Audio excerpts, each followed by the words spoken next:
What's good, friends? Thank you for tuning in to another episode of What's Good with Ebony Chappelle. I'm coming to you this week with something uplifting for your podcast listening and viewing pleasure. Okay, so it's hot where I'm at right now, so I'm grateful to have this very lovely fan. It's beautiful, isn't it? This was created by none other than Sarah Jene, the genius behind the Black Card and so many other creative endeavors, including the testimony service, which this fan was created for last year. We're going to get into all things testimony service later. I'm getting a little bit ahead of myself.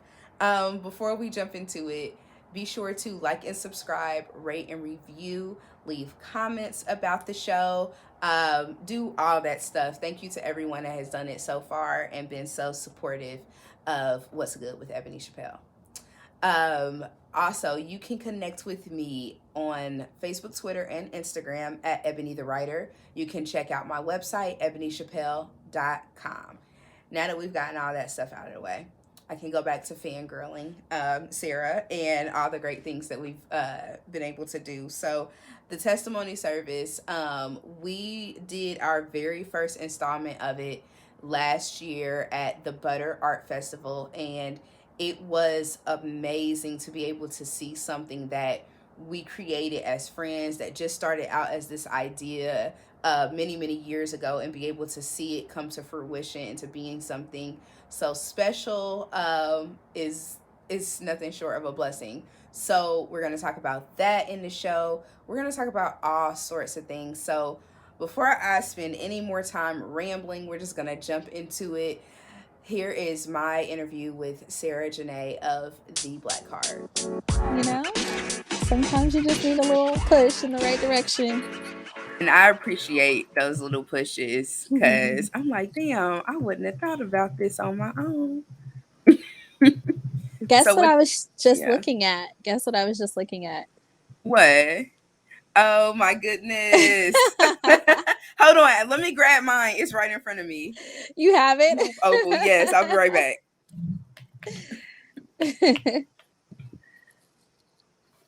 It's hot in Mississippi, so you got to keep a fan on deck.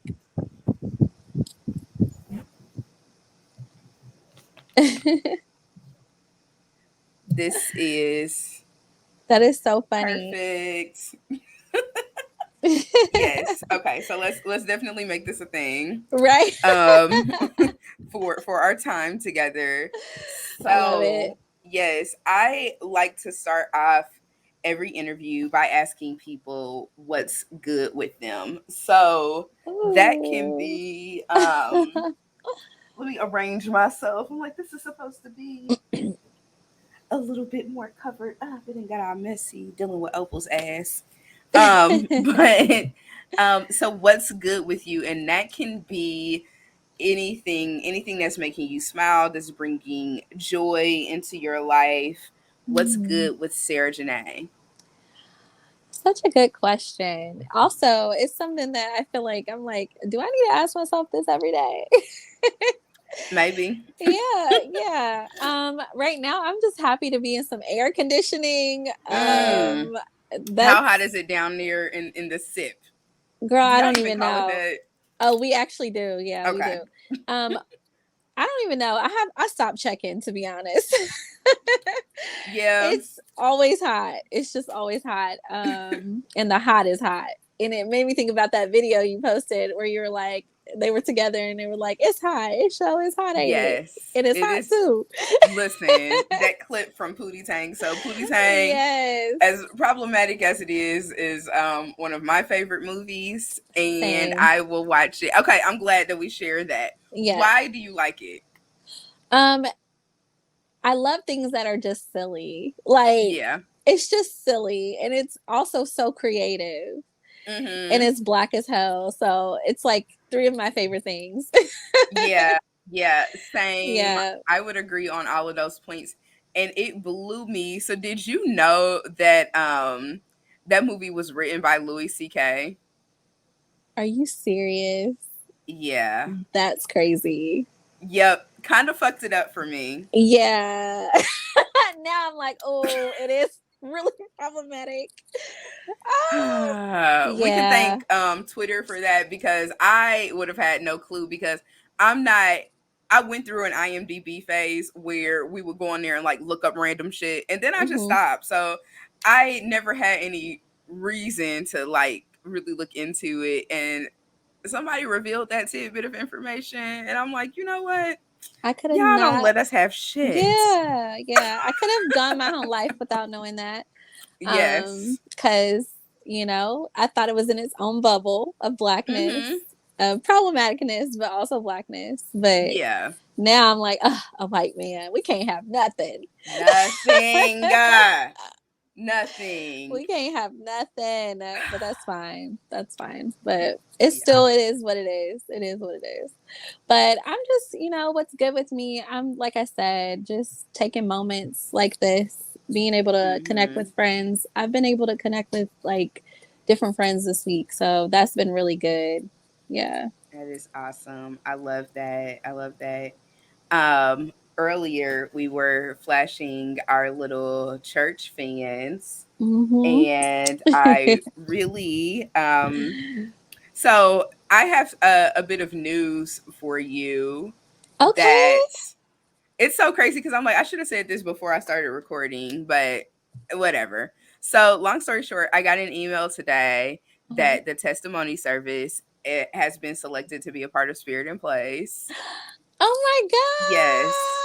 And okay, as a cherry on top, yes, because the things are happening. Yes. As a cherry on top, we are one of the Award of Awesomeness nominees. So it's only 4 events in the festival that are nominated for that. So that that's is a so really cool. big deal. That's a huge deal. Yeah. You're screaming. I'm excited, and also I have such love that. strange delayed reaction to stuff. Yeah. That it's like all inside, and then I'm like, okay, at some point I will give myself a pocket of time where I express my, outward celebration, but it's never immediate. It's always like down the line, and I'm like, okay, I'm really feeling it now. Yeah, I have like levels. So sometimes it'll be like immediately like, oh my God, oh my gosh. And then I'm just like, okay, I'm processing. And then I won't be excited until it's actually happening. Like, yep. Yeah. Yeah. And then afterward, I'll be like really reflective, and I'm like, oh my God, that happened. Yeah. Yeah. Yes. Which is how I feel about this thing that we have created called the testimony service. Yes. So I want to yield the floor to you to let the listeners know what testimony service is and how it came about. Oh my gosh. It came about on one of our many like random conversations. I think we were really in a creative flow in that moment, and we were just talking. This was a few years ago at this point. I can't even remember how many years. It's been some years ago. Probably 2018. I would say. Perhaps. Yeah, because you were still living in Indianapolis, so you hadn't moved yet. And we were at that taco restaurant downtown that don't exist no more. But so like we'll talk about that in a second too. Oh, all the things that don't exist anymore. Yeah. But yeah, we were just chatting it up, and it turned into this like brainstorming session, and we were having all these like awesome ideas. And then I know I started to talk to you about, I really want this experience where people who miss that church experience, but also are, I guess, for a lack of a better term, unchurched. Like they don't want to feel, the pressures of being in a service or at a church, could just come together, commune, a vibe, and then you like elaborated on it, and you were just like, oh my gosh, what if it was like this? And I was like, okay, what if it was like this? And like, it was like, first we were like, oh my gosh, we should have a party. It should just be a party. And then I still want to have a party at some point. I still want to have a party for sure. But I honestly never imagined that it would become what it is. I just it was a surprise to me how it flowed into what it is. That's how I feel like we are on such a good path. And testimony service is a meeting of minds where we can commune together and tell our stories about how we got over. And I feel like it's like such a positive spin on being able to tell your story. Because comparative to, like, you know, back in the day when you would go to testimony service and you'd be like, my husband cheated on me, but listen, and I want God to get is into that. good. Yes. But we Lord. made it through. And I'm like, no, none of that. No, ma'am. Very much an inclusive space where we can just talk about, you know, our stories. And even recently, just seeing how much it moves people to hear themselves talk about their own story. Because I think a lot of times we can't believe we made it through things. So No. yeah. No. And Yeah. it's really beautiful to share that with people. And the thing I love about testimony service the most is the that vulnerability, basically. Just reintroducing what that's like in this world that we live in, you know, and connecting, reintroducing connection with each other. Yeah, I share that as one of the more special things about what we've been able to create. And you mentioned testimony service from back in the day in church.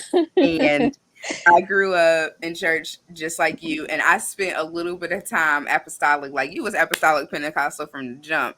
I Yeah, spent a little through bit and of through. time in that, and that is where I saw the most lit testimony services ever No, because seriously. they went in. Yeah. They went in, and it was a Yeah. lot that would happen. But I think the one thing that I took away from that time is the embodiment of that passage of scripture where it talks about we overcome by our testimony, you know, like that by the word of our testimony. And I'm probably jacking it up because I'm just, you know, I'm a church girl that don't know all the stuff by heart, and I ain't even gonna front like I do, but I get the Girl, I'm the essence. same. I'm the same. I took what I thought was important. Listen, okay, and you're like, I'm And committing these things to my yes, mind, and yeah. yeah, we gonna And do I it. just, you know, I'm gonna say that God gave me discernment to take what I Yes. thought I needed. But Mm-hmm. yeah, that's like what that scripture is very evident of what's happening, you know. And I just love it. Some of the feedback from our first testimony service, Mm-hmm. one thing that someone said that stuck out to me was, if church was like this, I would go all the time. Yes. And that was like so eye-opening, because I was like, oh, Mm-hmm. this is like, I hate to say the word movement. I do, but it is in its own way. Yeah. But it's like almost a gentleness. You know, it's just a Mm-hmm. gentle movement, you know. Yep. Yep. And I feel like I heard that too from people that, you Mm-hmm. know, this was the church that they always wanted, always needed, and it just fit so many things. And I feel like the gentleness in how we're approaching it, like, it's not that we're not working because we getting shit done, but it's Right. Correct. definitely an ease to it. And I feel like that is evident of kind of like who we are as people and what the space that we're in personally right now, because Mm-hmm. so much in life is like hectic, just da, da, da, da, da, da, da, da, all the time. And I Yeah. know for me, and I definitely want to hear your feedback on it. For me, this time has been about how do I train myself to like go slower as much as possible. You know, Yeah. how do I train myself to take more intentional steps that Mm-hmm. I spent some time thinking about, as opposed to like, I just feel like I had to do this thing right now and I don't really give myself the time to process or create Yeah. some arbitrary finish line to get to, and then like whipping yourself to, you know, to make it happen. And I feel like I've gotten an opportunity over these past couple years to try out taking it down a couple notches. Now, it ain't the easiest thing in the world, but Yeah. I'm gonna at least try, you know. Mm-hmm. Yeah. How have you felt doing that? How has what difference do you see? Um, I would say I feel a lot happier when I'm doing the things that make me happy because I Mm-hmm. feel like I can actually enjoy them. Whereas before, it's like I couldn't even like really get into it because I'd be Yeah. so much thinking about whatever else. And not that those things don't happen, but I feel like I have more enjoyable moments now than I did before. Yeah. It's the slowing down also comes with being more present. Mm-hmm. So, yeah, I can imagine for me too, like when I have slowed down, it's made me be in my moments more. So Mm-hmm. it is enjoyable Yeah. because I'm actually taking it in and not in remembering things. And like, I feel like for me personally, so much has happened in the last 5 years of my life that sometimes I feel foggy. And so, Mm, and especially yeah. like with this whole COVID thing and just all of that, it's just, life is weird and Yeah. different.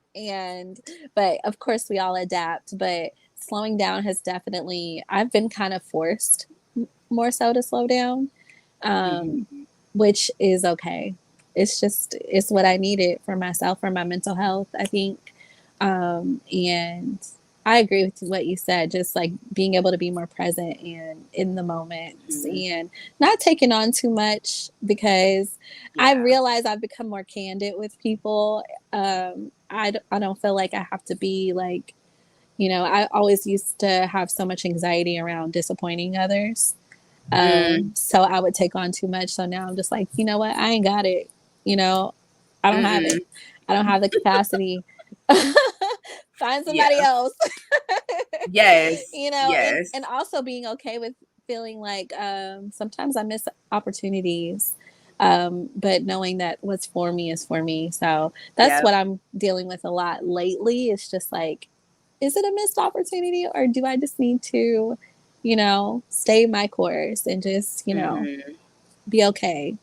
Just be okay. Absolutely. Absolutely. Mm-hmm. Because everything, like some stuff is like, okay, it may seem like a good opportunity. It's like maybe it is, but it's like, is it the right opportunity for me at this time Mm-hmm. in this way?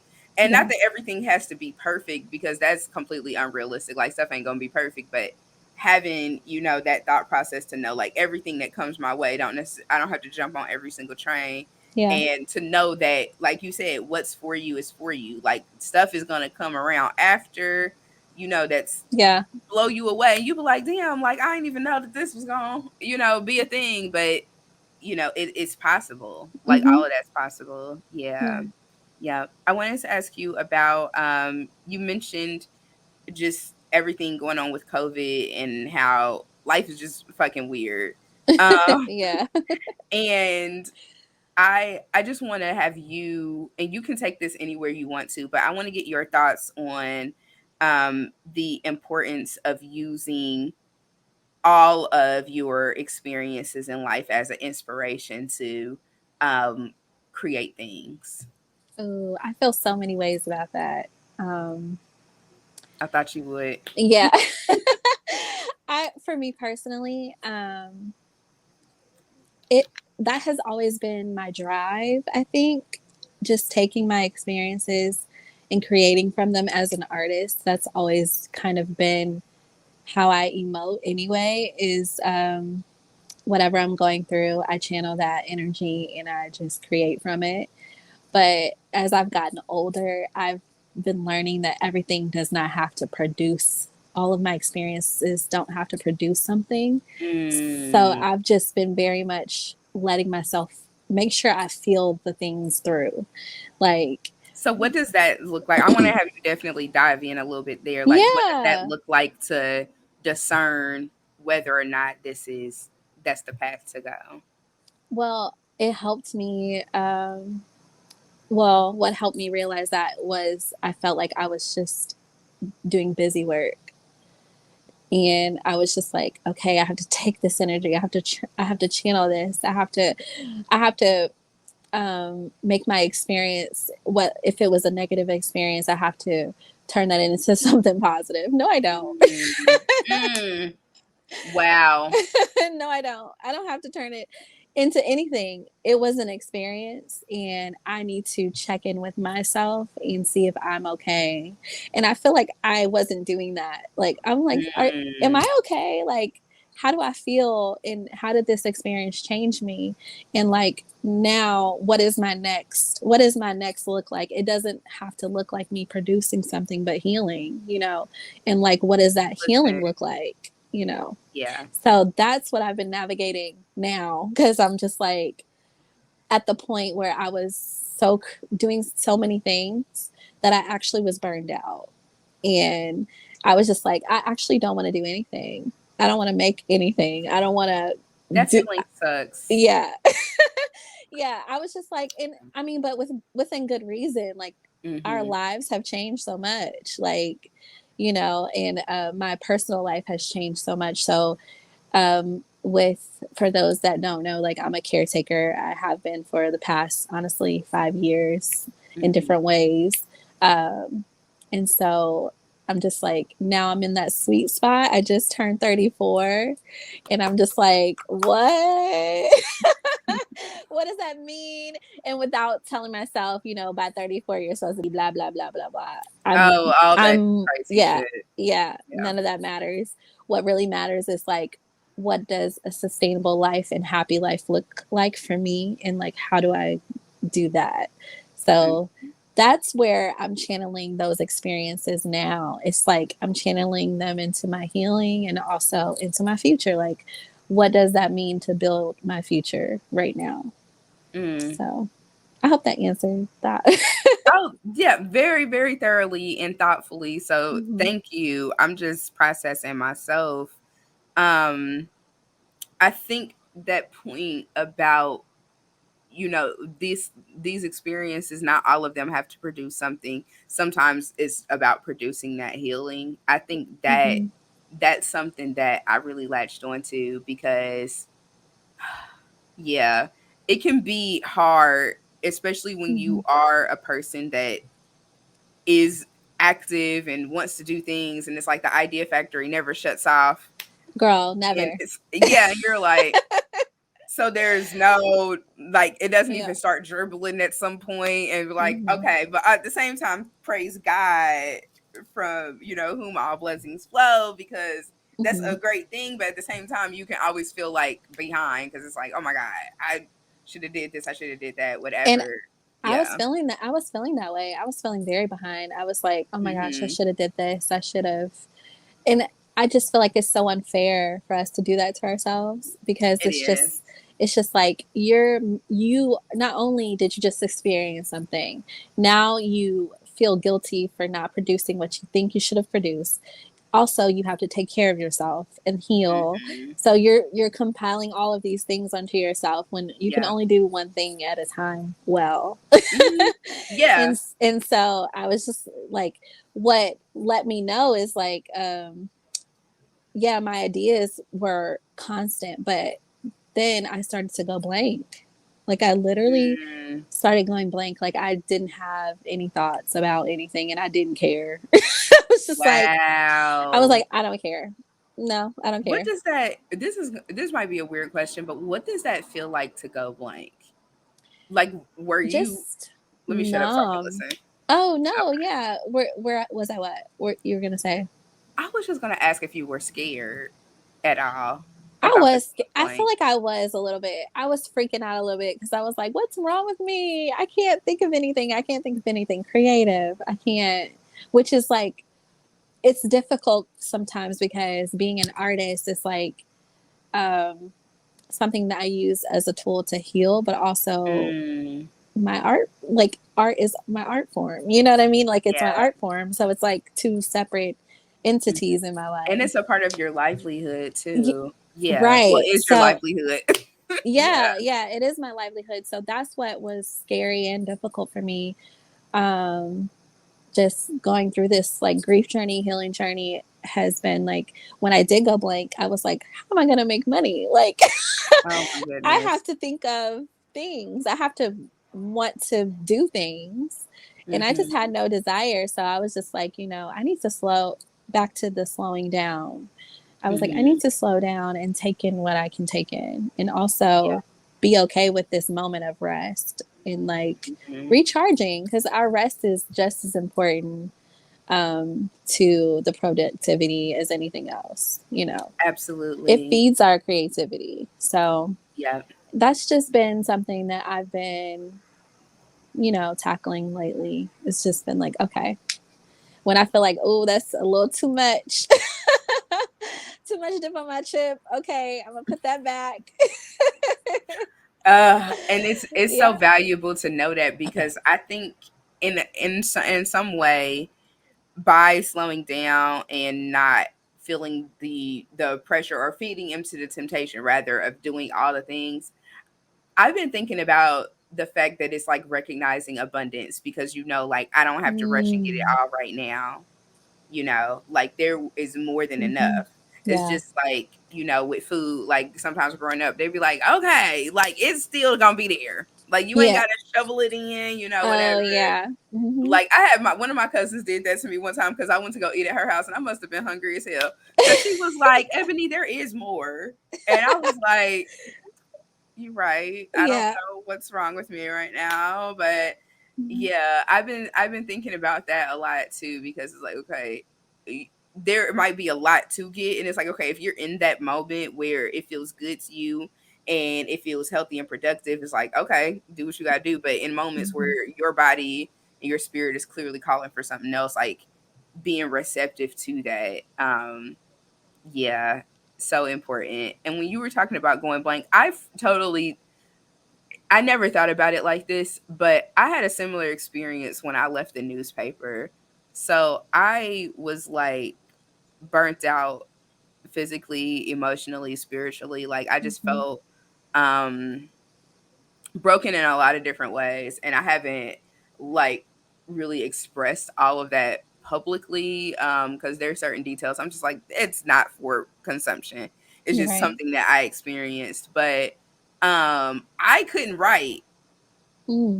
Like I could not, and I had a column and I wanted to keep it, but I couldn't write. Like I would sit to write stuff, and distinctly remember this when I finally like just gave up.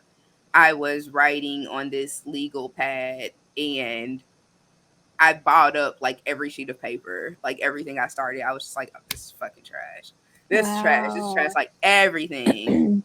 And I never really correlated it to that, but yeah, I guess that would be like a going blank moment for me. Absolutely.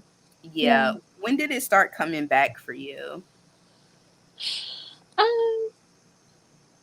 I always feel like creativity just is so unexpected. I can't tell you necessarily exactly when it came back, but it definitely started trickling in more when I started resting more. And I had to take a moment. I felt like I don't know why I thought about those 12-step programs when people have to like reach out to everybody they love and be like, hey, I'm sorry, or like, hey. Oh my gosh. Yeah, I don't know what they call that stage, but I I felt have like I was in that. experienced it. Yeah. So you felt like you had to call a bunch of people and be like, all right, let me like tap in with you. Yeah, in a way I just not a bunch of people, but I had to like let people that were prominent in my life, or people who were expecting things from me. Okay. You know, and let them know, hey, I'm taking this moment, and I don't really actually have a choice. Like my brain is operating in this way. And I just asked for grace, you know, and like more people were, people were giving it, because they were like, actually, I understand. And I honestly wish I was, brave enough to tell, someone that I needed some time. And that's just what I had to do, because I literally didn't have a choice. My mind was just, it needed a break. So, yeah. The kindness of people sometimes like shocks me. Were you at all surprised that people would be so gracious? I think I was, because we make things so big in our minds. We do. And I was like, people will be fine if you take a break. Like, it's okay. Like, people's lives will move on, or they'll adapt, or whatever you need to do, like, people will be fine. Yep. And I still have to tell myself that, because I'm just like, I make things so big sometimes, and I'm like, it's really okay. Like, yep. Yeah. Yep. I will say that I started to learn that in small ways in recent years. And I would say, like, my mom was one of those people that I would tell her, I'd be like so shocked that somebody had like extended like grace to me for whatever. I mean, I know the reason why, but that is a therapy conversation. That is not a podcast conversation. But long story short, she would remind me, and she'd be like, yeah, some people are a lot kinder than you might think sometimes. Yeah. And she would also remind me, like, and I am by no means perfect at this whatsoever. It is a choice that you have to make, like, on a very regular basis. And sometimes I don't always make the choice that I'm the most proud of.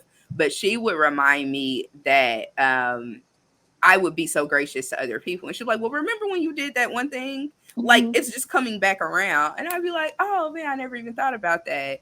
But I would say, like, one of the places where I learned that best and felt the safest to learn it was in our friend group. So in our friend group, like, certain stuff would happen and I'd be like so blown away, because it would be, but I'm always blown away by small stuff anyway. That's just kind of how I am. Like, that type of shit really gets me. Yeah. Yeah. I'm with you on that. Yeah. Yeah. I can totally relate. I agree. I agree. I feel like my friends really taught me a lot about having grace and just like proper ways to love on each other. Just like extending the kindness that was like necessary, but not crossing your boundaries. Yep. Absolutely. Because boundaries couldn't have told you what they were probably about 5-6 years ago. So I'm like, it's a very new thing in my life, but couldn't have really explained it prior to. But we thank God that at some point we learn, you know, sooner than later. At some point. At some point, yeah. So, yeah, kindness is so funny. I have to think about it often, because I have to make an intentional effort sometimes to be kind, because I'm like, I think I'm nice, but sometimes I'm not always kind. Like, and see, I feel like I'm the opposite, because I feel like I'm kind and I'm not always nice, because I will do something, but like my demeanor, sometimes I know for sure, like, depending on what I got going on, is like cold, period. And I recognize that. I do not like it about myself, which probably even makes me colder, because now I'm like, not only am I just naturally annoyed and cynical, but now I'm annoyed at myself for being annoyed and cynical. It's just like, it's a never ending situation. You're like, why is this the mix that I got? Yeah. I can relate to that. Of all the combinations. You're like, this is a little bit much. I can relate for sure. Yes. But but even in that, one of the things that I'm getting very comfortable with is just like making peace with it. And it was like, this is what it is. And like you said, making an intentional choice. I know it's a choice I have to make. So I'm gonna try to put myself in the best possible decision making space, to where making the decision to be kind or even to be nice, you know, is easy. I'm just like, what do I have to do to make sure that this is an easy choice for me and not a super hard one? Boundaries, I think, is one of the things that works. That's the one right there. Yep. Making sure I'm taking care of myself, because if I'm fed and rested and hydrated, it's gonna be a lot easier to be nice to people. And because I'm like, I'm not tripping on that. I'm good. That's what I realized was the root of me when I wasn't kind. I wasn't properly taking care of myself that day or something. And I was like, girl, that's not their fault. Get you together. Yeah, no, these people ain't did nothing to you. Right. It's not their fault, girl. Yeah. Yeah, but I think it's all a part of self-love, honestly. Like, making making peace with that and being realistic about what you got going on. Like, I think sometimes the temptation is there too easily to play ourselves and be like, oh, I don't have any of those problems. Everything's great. And it's like, oh, cool. Yep. Cool. I honestly, people who can do that, I think that's their way of just getting through life. That's how they compartmentalize. That's a nice thing for you to say. I mean, truly. I mean, I think about it because I know people like that, and it's just like they compartmentalize their emotions so well because of delusion. Ooh, delusion. I mean, they're like, if I don't tap into it, then it's not an issue. So I'm gonna stay where I'm at. And I get it. I mean, I get it. It works. I get it. I get it to a certain extent because there's some of my shit that is like definitely on the shelf because I'm like, I ain't got time for you right now. Right. Like, I can do other things. I'm not really about to deal with that. Yeah. Very much. That's so real. That is so real. Man.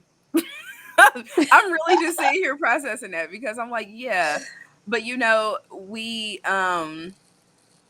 you really think about it, especially given all the just life in general, life be lifing, and then you add on top of it all of the stuff that we've been experiencing collectively in recent years. People really are, getting by the best way they can. Because I'm like, even if I don't agree with it, it works because you're still doing shit. You're functioning. Clearly, you're functioning on some level. So clearly, it's working. I think that's everyone's bare minimum at this point. Is like, can I function? Okay. Very real. Very real. Because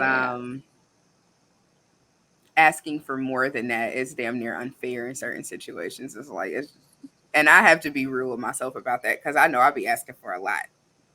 I know it. I know that for a fact. Yeah. But yeah, having those little reminders kind of be like, hey, so actually people are giving you everything they have. So maybe we manage these expectations. Oh, that's Boo, I hate it. Same. Because I'm like, you got expectations of me, I got expectations of you. For sure. For sure. I mean, fuck, we got like the I don't know if you experienced this, but I'm like, I got freaking whatever I think is like the Beyonce version of myself, like breathing down my neck. So I'm like, look. Yeah. Look, this is what it is. Like, I don't know. My expectations are way, way out there, but that was a very Virgo thing to say. Oh God. Don't even remind me. Don't remind me. I saw something on Twitter that was like, why all Virgos think they Beyonce. And I'm sure I liked it because I'm like, I mean, why wouldn't we? Right. Why wouldn't we think so? You're like, she is us, we are her. Listen, absolutely. I get it. So as a Gemini, who would you say that you identify with? Like, oh my goodness. Who would be your Beyonce of the Gemini world? Oh goodness. That's so bad because I don't have a lot of good Gemini examples. You don't think so? Okay, so that they have to actually be a Gemini? Yes. Okay, so yeah, that's tough. You're like, I would like to give it to such and such, but very problematic. So yeah.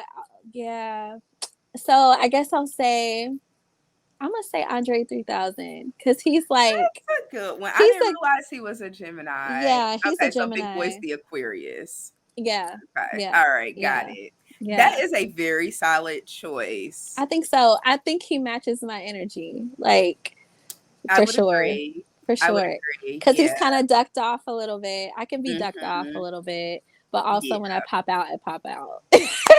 Listen, because you gotta have the balance. Right. You gotta have the balance of the, the twinningness going on. Right. But yeah, because y'all got a few. We got a lot. We got Lauryn Hill. We got Lauryn Hill. We got we got Kanye. Of course. Lord help. And some other folks. Yeah, Tupac. Yeah. I said some other folks. Yeah, Tupac. My actual birthday twin is Marilyn Monroe and Morgan Freeman. Wow. Yeah, and Okay, Morgan that's a Freeman. cool. That is a very interesting combination. Yeah, very weird. Yeah, I did not know that about Morgan Freeman. That's Yeah, interesting. same birthday. Yeah. But he really, you know what? He's interesting because he really do whatever the fuck he want in terms of like his thinking. Yeah. Like his thought process. He's very much like, I don't feel the need to conform to what y'all are talking about whatsoever. Period. Yeah, you can respect that to a certain degree. Yeah, even though I don't agree with some of the stuff he says, I'm like, I don't agree with that at all. But I respect how strong you stand on it. Yeah. I mean, that's kind of the consensus throughout Gemini's period. It's like they're pretty steadfast on how they feel about a thing. Mm-hmm. Is the thing great? Maybe not. Boy, sometimes no. It's like totally far from great. You're like, what? Y'all can pick a better hill. Y'all can pick a better hill for sure. Lord. Pick a better hill to die on. Yeah, but some of them are cool. You know, I have really like, of course, great experiences with Geminis, but I hear horror stories. So, you know, I have a couple of horror stories, but it's interesting because for equal parts horror, I have equal parts fabulousness in the same person, and I'm just like, how? How is this a thing? Yeah. That's very, very accurate. Very accurate. I have a Capricorn moon, so I feel like God bless it. Yeah, I have a very earthy balance. Mm-hmm. So, like my horror stories, I don't really project them on people, but I experience it all for myself. Oh wow. So I experience it all, but I try to keep y'all safe. Listen, that's all you can do is try. And I feel like a self-aware Gemini healing themselves is it's like literally, I mean, we say that about anything. But I would say, yeah, y'all, when y'all do those things, it's just like, okay, top tier. Because it's a couple of my friends that I'm like, you like a remix. It's like a remix trend. Because like your earlier version, I was like, I rock with it because I see the potential. But Lord, doing a lot. What we gonna do? What we gonna do with you? But it's like, okay, you remixed yourself somehow. You came back. It's like, okay, that's a new friend. I like to be a new person every so often. I think it's good for me. I think it's good for everybody. Good. Yeah, it is because you got to be willing to go back and be like, all right, like these type of things don't really serve me no more. You know, it's so funny because even like on the astrology tip, so I didn't know what I had no idea what Saturn return was until I was just getting ready to turn 29. So we have a mutual friend, Paul Best. Love. And he is the one that told me about Saturn return. So I didn't even know what that was. But what was crazy is that around the time of me being 29, like transitioning into 30, I was having like these dreams about being in this house, and like it was my house, but like I didn't like nothing in it, and all the stuff I was like, who in the hell? Wow.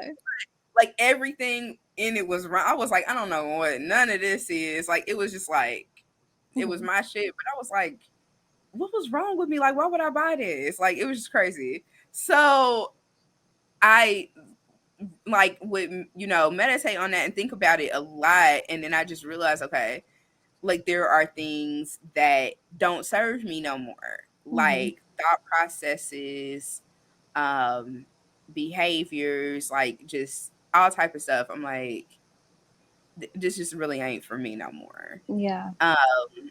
And I think we have to regularly do that with ourselves, just kind of like think through, like, okay, like does this, like doing a Marie Kondo, like on yourself, like, me joy. You make me think about when you asked me about being on here, what's good with you in that moment. Uncomfortable change was my answer. And like, that's uncomfortable change. It's just like, you know, that your comfort actually you can, I don't know, say it in this way, like being in your comfort zone is uncomfortable. It get real tight after a while. Yeah, You it be gets like, real tight. And so like you being in that house and realizing none of this is for me, like, but my house is supposed to be my comfort, like, yeah, see, let's you change it a up. whole nother level, because I didn't even think about the house representing comfort thing. Didn't even think about that. Okay, yeah. So Wow. yeah, it was time to change it up. I feel like that right now. Like I'm in, like I talked earlier about being in that sweet spot. So like now is that transition. I used to think that, you know, like you said, 29 going into 30, like I used to think transitions had like these pinpointed, like really big times in your life, or like turning 30 or turning whatever, or this point in your life. I thought that they were very like, you know, I'm trying to say, prominent and like known by everybody, and everybody had the same one and all that stuff. But because I used to be like, why am I always feeling like I'm transitioning? And I'm like, well, I guess I'm supposed to.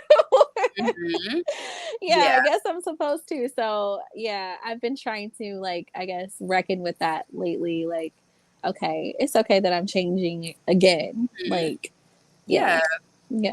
And it might be like a temporary thing, like this is transitioning to a certain point, and then, or it might just be a part of what your ride looks like. Like all of our rides look different. Sorry. So no, you're good.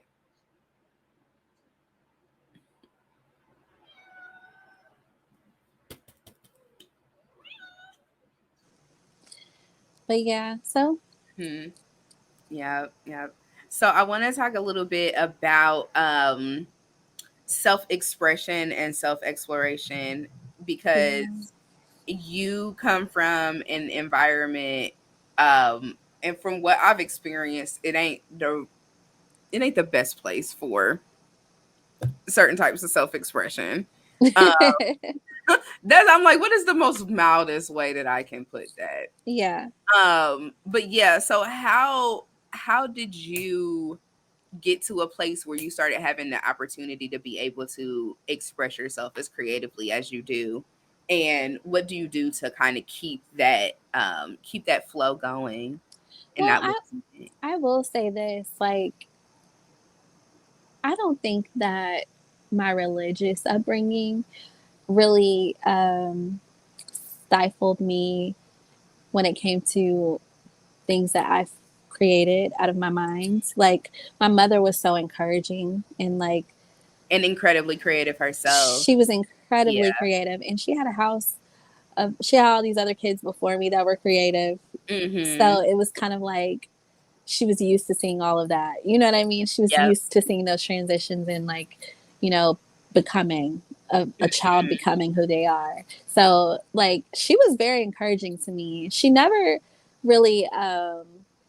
she didn't like force feed me a lot of things, which I thought was really cool.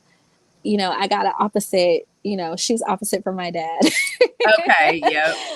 So, you know, you get it in one area and you don't get it in the other area, but it was fine.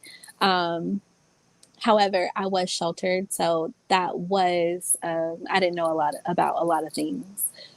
So I just feel like, you know, I was able to just build on it. You know, I used to write a lot as a kid. Like, I used to journal a whole lot. And some of that stuff, I go back and I'm like, oof. I wish I had some of my childhood journals. Like, certain ones I burned, some of them I lost. So like, I don't really have, outside of my memories, like I don't have the physical to go back to, but sometimes I wish. I'm like, damn, I really wish I could go back and see what did I write when I was 12. Right, exactly.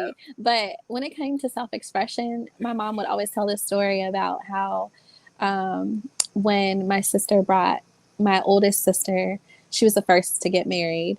When she brought her fiance to our house, I did a fashion show for him. Wow. And I was like, I took all, like, I would go in my room, change, and be like, ta-da, and like go back, change, and be like, you know, over and over and over again. And she was like, you were always the kid who, like, we couldn't make you wear what we wanted you to wear. You had to pick your own clothes. You kind of always kind of did your own thing, you know.